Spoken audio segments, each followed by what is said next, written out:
నాకు 'చందు మొండేటిది' 'కార్తికేయ 1' చాలా ఇష్టం. 2014 అనుకుంటా ఆ టైంలో వచ్చింది. ఆ మూవీ చాలా బావుంటది. నాకు చాలా ఇష్టమైన సినిమా. ఆ తర్వాత 'ప్రేమం' రీమేక్ చేశాడు. మలయాళం 'ప్రేమంని' నాగ చైతన్యతో రీమేక్ చేశాడు. అది ఓకే. ఇది రీమేక్ కాబట్టి దట్స్ ఓకే. తర్వాత 'సవ్యసాచి' వచ్చింది. నాకది నచ్చింది గానీ, జనం పెద్ద ఎక్కలేదు. పెద్ద ఫ్లాప్ అయిందది. చాలా పెద్ద డిజాస్టర్ అయింది. తర్వాత 'కార్తికేయ 2' నాకు పెద్దగా ఎక్కల. అది చాలా పెద్ద హిట్ అయింది. India wide, pan India level. 'Thandel' యొక్క కాన్సెప్ట్ చాలా బావుంది. మంచి కాన్సెప్ట్ తీసుకున్నాడని చెప్పుకోవచ్చు. కానీ ఎగ్జిక్యూషన్ 2 విషయాల్లో చాలా గట్టిగా పేషెన్స్‌ని టెస్ట్ చేస్తది ఆడియన్స్‌కి. ఫస్ట్‌ది లవ్ స్టోరీ. సాయి పల్లవి లాంటి ఒక తోపు యాక్ట్రెస్‌ని నాగ చైతన్య కూడా చాలా బాగా పెర్ఫార్మ్ చేశాడు ఈ మూవీలో. మెన్షన్ చేయాలి అంత బాగా పెర్ఫార్మ్ చేశాడు. సో, నాగ చైతన్య లాంటి ఒక రీజనబుల్ పెర్ఫార్మర్‌ని పెట్టుకొని లవ్ స్టోరీని ల్యాగ్ చేయడం అనేది చాలా మనకి ఒక పేషెన్స్ టెస్టింగ్ లాగా అనిపించింది. తర్వాత మనకి పాకిస్తాన్ ఎపిసోడ్ ఉంటుంది 1 అవర్. అది కంప్లీట్‌గా ఫోర్స్డ్ ఎపిసోడ్ అనమాట. ఇక ఆ ఎపిసోడ్‌ని మనం చాలా చికాకు పడితే ఎప్పుడైపోద్దిరా అని చూస్తుంటాం. దాని తర్వాత వచ్చి క్లైమాక్స్. క్లైమాక్స్ బాగుంది.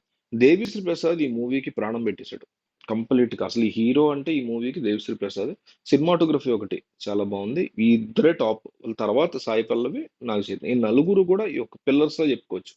ఈ మూవీకి ఒక 4 స్తంభాల్లో చెప్పుకోవచ్చు. సో, వాళ్ళ వల్ల ఈ మూవీ ఫ్యామిలీ ఆడియన్స్‌కి అట్లా ఎక్కొచ్చు. అంటే గీతా ఆర్ట్స్ డిస్ట్రిబ్యూషన్ ఎవరికీ ఇవ్వకుండా ఓన్ రిలీజ్ చేసుకుంది ఈ సినిమాని. అది చూసి నేను ఓకే. ఓన్ రిలీజ్ చేసుకుంటున్నారంటే చాలా పెద్ద కథ ఉంది సినిమాలో అనుకున్నా. అంత కథ ఏం లేదు. 37,00,00,000 బ్రేక్ ఈవెనే కాబట్టి ఈజీగా అయిపోవచ్చు మేబీ. నేను సినిమా ఫ్లాప్ అవుద్ది అంటలేదు గానీ, ఓన్ రిలీజ్ చేసేసుకునే అంత భయంకరమైన కాన్ఫిడెన్స్ చూపించేసరికి అసలు పీక్స్ ఉంటదేమో అనుకున్నా. పీక్స్ అయితే లేదు సినిమా. బిలో యావరేజ్‌గా ఉంది. డ మ్యూజిక్ వల్ల అది చెప్పగా ఈ 4 పిల్లర్స్ వల్ల మూవీ నిలబడిపోతది. ఆడేస్తది. బ్రేక్ ఈవెన్ అయ్యే ఛాన్సెస్ మేబీ ఉండొచ్చు. రేపటికి తెలుస్తది మనకి ఏ విషయం. రేపటి నుంచి టాక్ ఎట్లా ఉందనే దాన్ని బట్టి. నేను వెళ్ళింది మార్నింగ్ షో ఫస్ట్ షో అదే కాబట్టి ఇప్పుడు అలా ఉంది టాక్. సో, తర్వాత ఎలా అవుద్దో 24 అవర్స్‌లో చూద్దాం. సో, నాకు పర్సనల్ లెవెల్‌లో ఈ సినిమా పెద్దగా ఏమీ ఎక్కలేదు. బిలో యావరేజ్ అనిపించింది. సాంగ్స్, బ్యాక్‌గ్రౌండ్ మ్యూజిక్ చాలా బా నచ్చాయి. సినిమాటోగ్రఫీ చాలా బా నచ్చింది. సాయి పల్లవి నా ఫేవరెట్ హీరోయిన్. ఆమె పెర్ఫార్మన్స్ చాలా బాగుంది. నాగ చైతన్య పెర్ఫార్మన్స్ ఎక్సలెంట్‌గా ఇంప్రూవ్ అయింది. చాలా ఎక్సలెంట్‌గా చేశాడు. చాలా సీన్స్ సటిల్ సీన్స్‌లో చాలా బాగా చేశాడు. ఇది పాజిటివ్స్. ఇక నెగెటివ్స్ వచ్చేసరికి ఆ Pakistan forced episode 1 our episode చాలా ఫోర్స్డ్‌గా ఉంది. లవ్ స్టోరీ బాగా లాగ్ అనిపించింది. ఫస్ట్ హాఫ్ అసలు ఎక్కడ కూడా కనెక్ట్ అయినటువంటి సిట్యుయేషన్ నాకైతే ఎక్కడ అనిపియలే.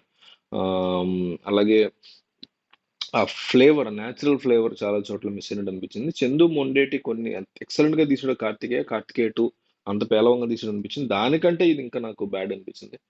సో, మీరు కూడా చూసి మీకేమనిపించింది ఏంటనేది కామెంట్ చేయండి. ఈ వీడియో మీకు తెలిసిన వాళ్ళందరికీ పంపించండి. Thank you.